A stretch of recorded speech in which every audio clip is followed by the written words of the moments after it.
Bonjour à toi. Enfile ton tablier et fais chauffer les fourneaux, car tu t'apprêtes à suivre la voie de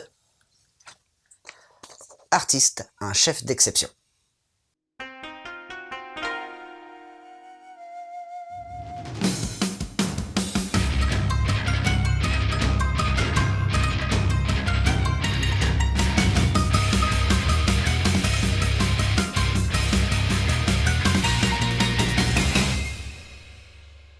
Gilbert, et oui, Gilbert, est un jeune cuisinier qui est promis à un grand avenir. Il vient tout juste d'arriver dans le restaurant du célèbre chef Calment, sous les recommandations de son ancien chef.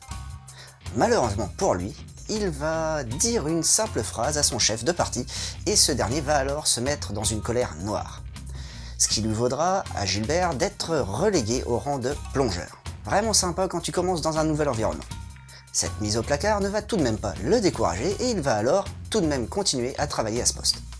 C'est un an plus tard avec l'arrivée de Marco, et oui on part aussi sur les clichés, un nouveau plongeur, que l'univers de Gilbert va être quelque peu chamboulé.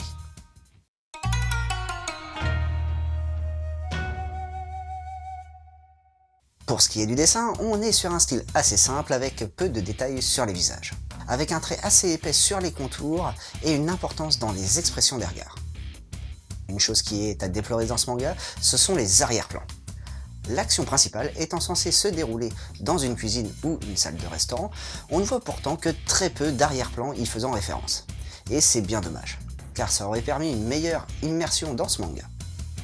Pour ce qui est du Nemo, il est assez bien chorégraphié, avec des coupes décalées, des gros plans, des superpositions.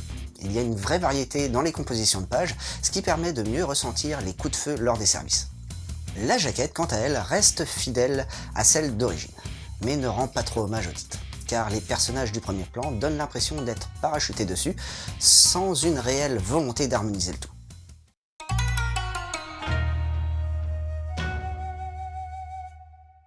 Taro Samoyed signe son premier manga avec ce titre, et donc j'ai pas la possibilité de te faire une comparaison avec quoi que ce soit qu'il y ait déjà écrit.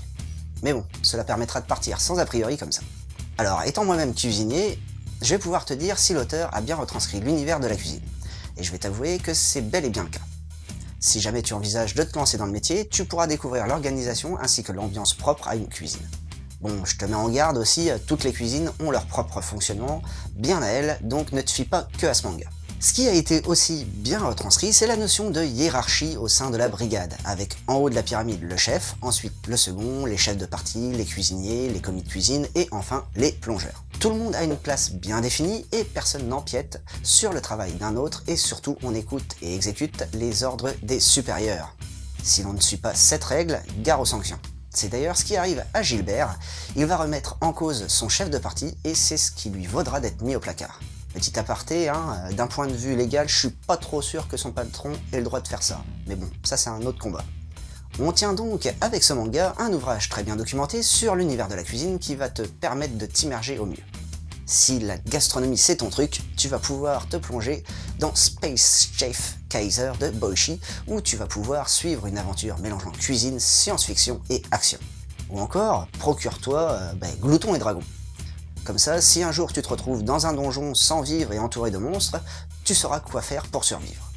Et enfin, un petit dernier pour accompagner le tout, je te propose Les Gouttes de Dieu de Agi Tadashi, qui te fera découvrir les grands crus à travers le monde. Et voilà, c'était Boubou, j'espère que cette chronique t'aura plu et donné l'envie de lire Artiste, un chef d'exception. Sur ce, je te laisse, faut que j'aille surveiller ma brigade. Et surtout, n'oublie pas de suivre la voie du manga.